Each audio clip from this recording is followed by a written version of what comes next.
A new bipartisan border bill was introduced in the Senate following Trump's victory in the elections. You know what's interesting? This bill wouldn't exist if it weren't for Trump's pressure. When he says build the wall, everyone laughs. But as soon as he comes back, Democrats suddenly want order at the border too. Coincidence?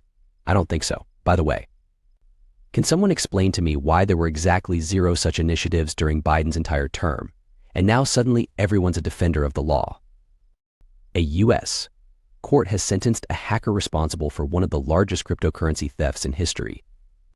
But let's put the scale of this tragedy into perspective. Apparently, Liechtenstein wanted to become the crypto version of Pablo Escobar, but instead, he ended up as a meme. If he had spent the money on yachts and mansions, maybe they would have caught him sooner. But who would have thought that one of the largest thefts in history would result in almost a full recovery of funds by the U.S. government? By the way, his wife, Heather Morgan, has also applied for the status of criminal mastermind. Her sentencing is still ahead, but judging by the scale, it won't be a walk in the park. Trump has nominated North Dakota Governor Doug Burgum for the position of Secretary of the Interior. Amid all this, Trump, as always, was in his element. At the gala dinner, he not only announced the appointment but also managed to joke about Elon Musk, who, according to Trump, just can't leave Mar-a-Lago. Looks like we have a new resident. Musk, in turn, added a touch of drama. The people have spoken, they want change, as if he were about to sell oil from federal lands instead of Teslas. Trump has nominated Caroline Leavitt as White House press secretary.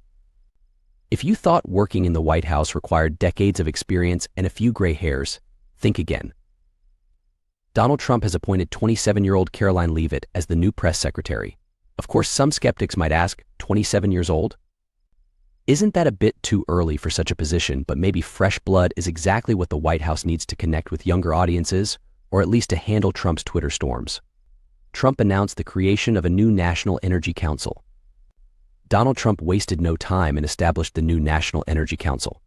Its goal: to make America a leader in energy production and cut out everything unnecessary from bureaucracy to useless regulations. The council will be headed by none other than Doug Burgum, the governor of North Dakota and nominee for Secretary of the Interior. Admit it, this move feels like a direct challenge to the previous Biden administration. While Biden promised to reduce federal land leases for extraction, Trump and Burgum seem ready to go in the opposite direction. And it makes sense why limit production when you can. As they say, drill until you've had your fill.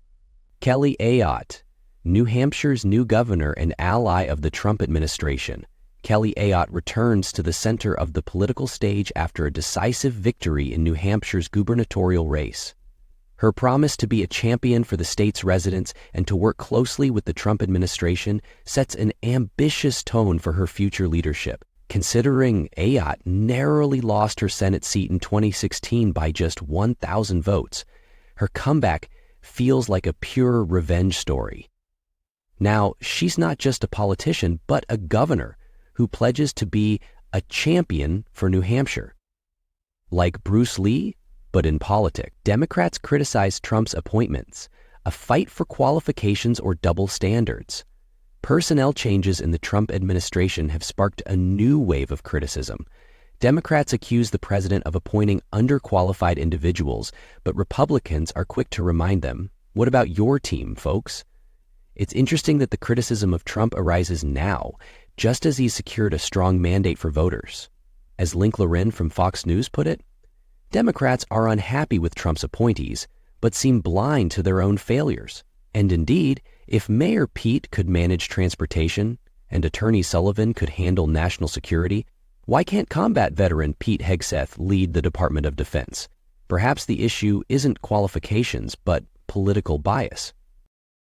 Share your thoughts in the comments, subscribe, and stay with us. We'll keep tracking the developments together.